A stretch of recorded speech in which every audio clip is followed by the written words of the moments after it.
માર્કની લખેલી સુવાર્તા એનો 12મો અધ્યાય.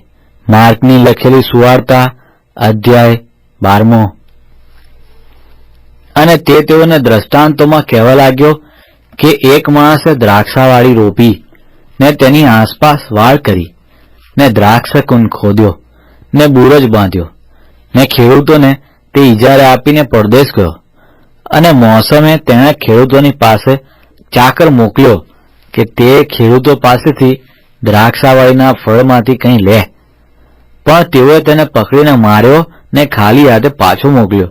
અને ફરી તેણે બીજો ચાકર તેઓની પાસે મોકલ્યો અને તેઓએ તેનું માથું ફોડી નાખ્યું ને તેને ધિક્કારીને કાઢી મૂક્યો. અને તેણે બીજો મોકલ્યો અને તેઓએ તેને મારી નાખ્યો. અને બીજા ઘણા મોકલ્યા અને તેઓએ કેટલાકને કોરડા માર્યા ને કેટલાકને મારી નાખ્યા. હવે એક બાકી હતો જે તેનો વહાલો દીકરો હતો. તેને પણ તેણે આખરે તેઓની પાસે મોકલીને કહ્યું કે તેઓ મારા દીકરાની અદબ રાખશે. પણ તે ખેડૂતોએ અંદર અંદર કહ્યું કે એ તો વારસ છે, ચાલો તેને મારી નાખીએ તો વારસો આપણો થશે. અને તેઓએ તેને પકડીને મારી નાખ્યો ને દ્રાક્ષાવાળીમાંથી બહાર ફેંકી દીધો. એ માટે દ્રાક્ષાવાળીનો માલિક શું કરશે? તે આવશે ને એ ખેડૂતોનો નાશ કરશે ને દ્રાક્ષાવાળી બીજાઓને સોંપશે. શું તમે આ લેખ નથી વાંચ્યો કે જે પથ્થરનો નકાર બાંધનારાઓએ કર્યો તે જ ખૂણાનો મથાળાનો પથ્થર થયો? એ પ્રભુથી થયું ને આપણી નજરમાં આશ્ચર્યકારક છે. અને તેઓએ તેને પકડવાને શોધ કરી, પણ તેઓ લોકથી બીધા, કેમ કે તેઓએ જાણ્યું કે તેણે આપણા પર આ દ્રષ્ટાંત કહ્યું છે. અને તેઓ તેને મૂકીને ચાલ્યા ગયા. અને તેઓ તેની પાસે કેટલાક ફરોશીઓને તથા હેરોદીઓને મોકલે છે કે તેઓ વાતમાં તેને સપડાવે.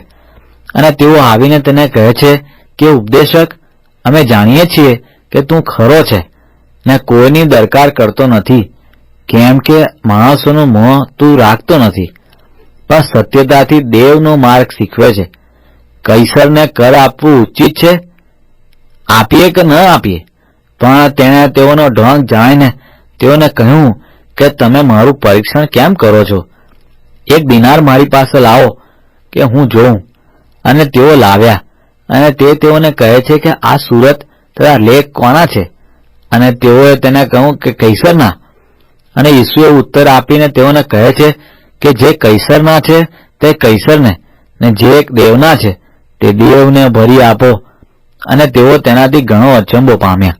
અને સદુકીઓ જેઓ કહે છે કે પુનરુત્થાન નથી, તેઓ તેની પાસે આવે છે.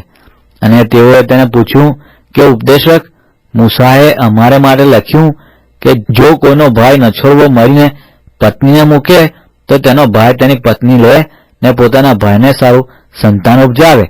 હવે 7 ભાઈઓ હતા અને પહેલો પત્ની પરણીને સંતાન વગર મરી ગયો. પછી બીજા તેને લીધી ને તે મરી ગયો ને તે પણ કંઈ સંતાન મૂકી ગયો નહીં. અને એ પ્રમાણે ત્રીજાએ પણ. અને 7 સંતાન વગર મરી ગયા. છેવટે સ્ત્રી પણ મરી ગઈ. હવે પુનરુત્થાનમાં તે તેઓમાંના કોની પત્ની થશે? કેમ કે 7ની તે પત્ની થઈ હતી. ઈસુએ તેઓને કહ્યું કે શું તમે એ કારણથી ભૂલ નથી કરતા કે તમે ધર્મલેખો કે દેવનું પરાક્રમ જાણતા નથી? કેમ કે મોયલામાંથી ઉઠનારા પરણાવતા નથી, પણ આકાશમાંના દૂતોના જેવા હોય છે. પણ મોયલા લોક પાછળ ઉઠે છે તે સંબંધી શું તમે મૂસાના પુસ્તકમાંના ઝાડી વિશેના પ્રકરણમાં નથી વાંચ્યું કે દેવે તેને એમ કહ્યું કે હું ઇબ્રાહીમનો દેવ, તો ઈસાકનો દેવ, તો યાકૂબનો દેવ છું. એ મરેલાઓનો દેવ નથી, પણ જીવતાઓનો દેવ છે. તમે મોટી ભૂલ કરો છો. અને શાસ્ત્રીઓમાંના એકે પાસે આવીને તેઓની તકરાર સાંભળી ને તેણે તેઓને સારો ઉત્તર આપ્યો છે એમ જાણીને તેને પૂછ્યું કે સૌ આજ્ઞાઓમાં પહેલી કઈ છે? ઈસુએ ઉત્તર આપ્યો કે પહેલી એ છે કે ઓ ઇસ્રાએલ, સાંભળ, પ્રભુ આપણો દેવ તે પ્રભુ એક જ છે. અને તારા પૂરા હૃદયથી ને તારા પૂરા જીવથી ને તારી પૂરી બુદ્ધિથી ને તારા પૂરા સામર્થ્યથી પ્રભુ તારા દેવ પર તું પ્રીતિ કર. અને બીજી એ છે કે જેમ તું પોતા પર પ્રીતિ કરે છે તેમ તારા પડોશી પર પ્રીતિ કર. તેઓ કરતા બીજી કોઈ મોટી આજ્ઞા નથી.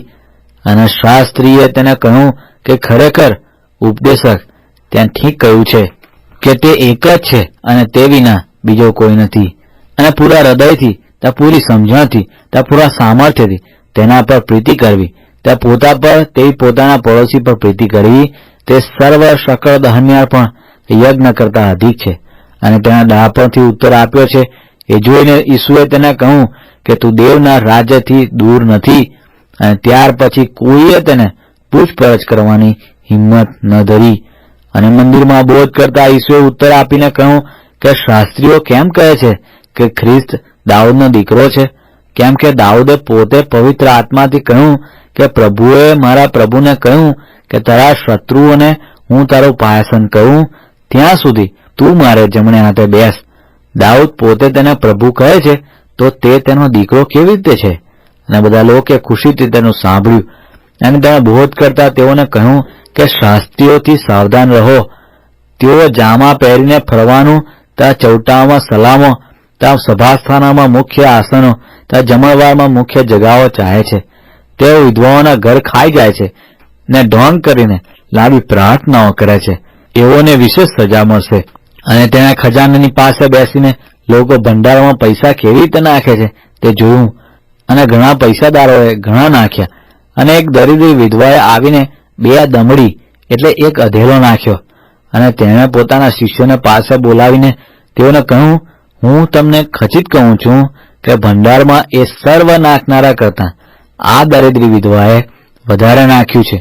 કેમ કે એ સગડાએ પોતાના ભરપૂરપણામાંથી નાખ્યું, પણ તેણે પોતાની તંગીમાંથી પોતાનું સર્વસ્વ એટલે પોતાની સર્વ ઉપજીવિકા નાખી.